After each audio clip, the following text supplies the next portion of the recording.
7,641 islands, 82 provinces, 4,189 municipalities, and 491 cities. But aside from these numbers, did you know that Philippines has a lot to offer when it comes to beautiful tourist destinations like Boracay, Siargao, Bohol, Bicol, and a lot more.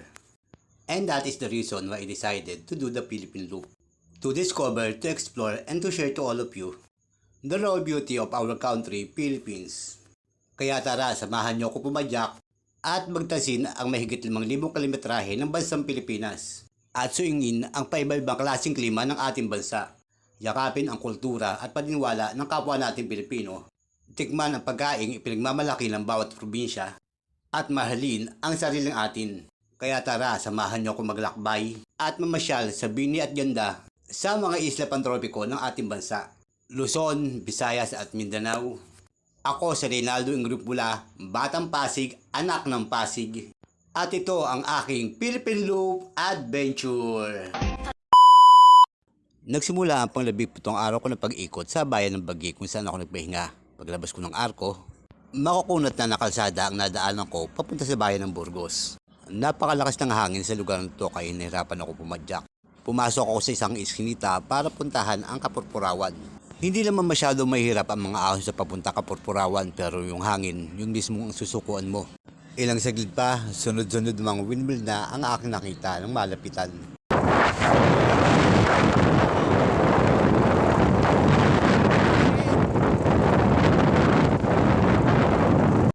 At maririnig nyo nga sa video ang lakas ng hangin at nang marating ko lang ang lugar, iniwan ko lang ang bag ko at bisikleta sa isang tindahan at inumpisahan ko na maglakad. Sayang din naman kasi ang 100 na ibabayad sa kabayo kung 5 minutes lang naman ang lalakarin ko. Medyo nakakapanibago nga lang ngayon kasi sunod-sunod na bagyo ang dumaan sa lugar na to. At pagkatapos ng ilang minutong paglalakad, muli kong nasisilayan ang malabawal na CR na bato. Galing ang salitang Kapurpurawan sa Ilocano na ang ibig sabihin ay kaputian. Matatagpuan ito sa bayan ng Burgos, probinsya ng Ilocos Norte. Nakaharap ang bato sa shoreline ng karagatan ng West Philippine Sea. Hindi ito gawa ng tao, gawa ito ng kalikasan. Hinulma ito ng karagatan at haba ng panahon. Sa pabago-bagong temperatura at paglipas ng panahon, nahuhulma ang bato ng Kapurpurawan. At sa paghanap ko nga ng kasagutan sa aking mga tanong, kung silong nila lang ang nakadiskubre ng Kapurpurawan, wala talaga akong makuwang sagot. Siguro may mga bagay talaga na mahirap hanapan ng sagot, lalo na kung gawa ito ng Diyos. Kayang ipaliwanag ng lisensya kung anong phenomenon ang nangyari at anong klaseng bato to. Pero walang makakasagot kung sino ba ang humulma at naglilok sa bato na to. Pagkatapos kong tambay ang Kapurpurawan, bumalik ako ng kalsada hanggang sa marating ko ang Camp Capibuhidor. Iba-ibang klaseng sasakyang pagera ang makikita sa lugar na to.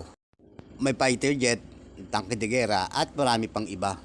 At sabi nga naman nakausap kong sundalo, nagamit daw ito nung nagkaroon ng balikatan exercise. At yung iba, nagamit nung nagkaroon ng Marawi Siege. May 23, 2017 nang sinalakay ng grupo ng Maute ang Lungsod Marawi. Kaya inuutos ng dating presidente na si Rodrigo Roa Duterte na ubusin ang grupo. Tumagal ang bakbakan ng halos 5 buwan. At ang naging resulta, maraming kababayan nating Muslim ang nawalan ng tirahan, nawalan ng kabuhayan, at maraming kabataan ang hindi na nakapag-aral. Ang buhos ng dugo para sa bayan ay kagitingang hindi malilimutan. Ang buhay na inialay sa lupang mahal, mayaman sa aral. Naalala ko tuloy nung bata ako na kapag tinatanong ko ng tatay ko kung anong gusto ko paglaki ko, gusto ko maging sundalo. And if I were called of the military to serve in our country, I will. Handa akong makipagbakbakan sa gera. Mula Burgos, pumadyak pa ako ng 25 kilometers bago ko marating ang Lawag, ang Kapitolyo ng Ilocos Norte.